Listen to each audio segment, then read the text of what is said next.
কি বলবো আপুরা, মাঝে মাঝে এমন হয় বাসায় কিছুই থাকে না তরি তরকারি, তখনই দেখা যাচ্ছে গেস্ট আসবে বা বাসায় কোনো মেহমান আসবে। এরকম একটা পরিস্থিতিতে আসলে আমরা যারা রান্না করি তারাই জানি পরিস্থিতিটা।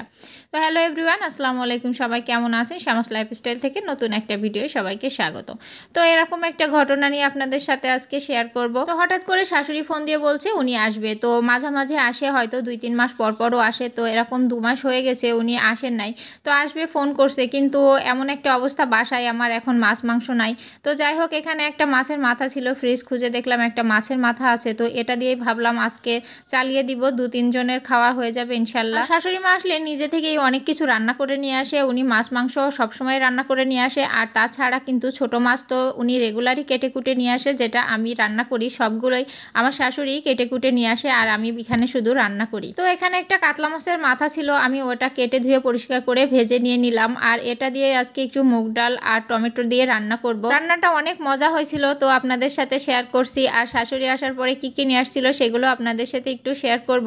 তো যাই হোক, এখানে আমি মাছের মাথাটা তুলে নিলাম, নিয়ে এখানে কিন্তু মশলা দিয়ে দিয়েছি। এই মশলাটা আমি ফ্রিজে করে রেখেছিলাম আগে থেকেই। এখানে আদা, পেঁয়াজ বাটা, রসুন বাটা সবকিছুই কিন্তু এখানে একসাথে দেয়া আছে। আমি মরিচ গুঁড়া, হলুদের গুঁড়া এবং লবণ দিয়ে ভালো করে কষিয়ে নিব, কারণ মশলা সবকিছুই দেয়া আছে। আর এটা একটু কষিয়ে নিয়ে রান্না করলে খুব ভালো হয়। আর আমার রান্নাতে আলু থাকবে না তা তো হয় না, আমি সবকিছু দিয়ে আলু দিয়ে রান্না করি। তো এখানে কষিয়ে নিলাম, নিয়ে একটু আলুটা দিয়ে দিলাম। যেহেতু টমেটো দেব, টমেটো দেওয়ার আগে আলুটা দিলে কিন্তু অনেক ভালো হয়, আলুটা সেদ্ধ হয়ে যায়।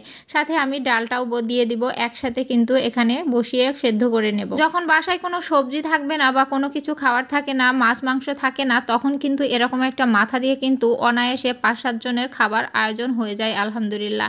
আর চাইলে এটা কিন্তু আপনারা মাছ দিয়েও রান্না করতে পারেন। আমি একদিন মাছ দিয়ে করে দেখেছিলাম, সেটাও কিন্তু অনেক মজা হয়েছিল। তো এখানে আমি ডালটা বসিয়ে দিলাম, ডালটা দিয়ে একটু ভালো করে নাড়াচাড়া করে নিলাম, নিয়ে এখানে পানি দিয়ে দেবো পরিমাণ মতো, একটু সেদ্ধ হওয়া মতো। পানিটা দিয়ে নিয়েই কিন্তু আমি একটু ঢাকা দিয়ে রাখবো কিছুক্ষণ, যাতে একটু ডালটা এবং আলুটা সেদ্ধ হয়ে যায়। আমাদের যাতে মধ্যবিত্ত পরিবারের আমরা বউ আছি, আমরা সবাই জানি অনেক সময় মাসের শেষে কিন্তু অনেক টানাটুনো করে সংসার চালাতে হয়, বা সংসারে অনেক সময় মাসের শেষে কিছুই থাকে না বা তেমন কোনো কিছুই থাকে না মেহমান আপ্যায়নের মতো। কিন্তু যাই হোক, অল্প কিছু দিয়েও ভালো কিছু রান্না করলে কিন্তু মেহমান আপ্যায়ন করা যায়। যাই হোক, এখানে আমি কিন্তু টমেটোটা দিয়ে নিয়েছি, দিয়ে কিন্তু মাছের মাথাটা দিয়ে নিয়েছি। এবার মাছের মাথা দিয়ে একটু ভালো করে কষিয়ে পানি দিয়ে দেব, গরম পানি দিয়ে দিলাম এখানে, যাতে তাড়াতাড়ি হয়। আর আমি সব সময় রান্নায় গরম পানি ব্যবহার করি, এতে রান্নাটা তাড়াতাড়ি হয় এবং রান্নার স্বাদটা কিন্তু অনেক ভালো হয়। যাই হোক, আমি এখানে কিন্তু অনেক করে একটু পানি দিয়ে দিয়েছি, কারণ হচ্ছে এখনো সেদ্ধ হয়নি ডালটাও হচ্ছে আমার বাড়ির ডাল। তো বাড়ির ডাল হলে একটু সেদ্ধ কম হয়, কারণ এখানে অনেকক্ষণ ভাইজে তারপরে ডাল করা হয়। আমি একটু ধনিয়া কুচি দিয়ে দিলাম, ধনিয়া কুচিটা দিয়ে দিলেও কিন্তু অনেক মজা হয় খাবার, সে অনেক স্বাদটা কিন্তু বেড়ে যায়। আর শীতের সময় সব তরকারিতেই দেখবেন ধনিয়া কুচি দিলে একটা মজা হয় আলাদা। তো আমার রান্নার কালারটা অনেক সুন্দর আসছিল আলহামদুলিল্লাহ, রান্নার স্বাদটাও কিন্তু অনেক মজা হয়েছিল। আপনারা এইভাবে একদিন মাছের মাথা দিয়ে এরকম রান্না করে দেখতে পারেন, ভালো হবে।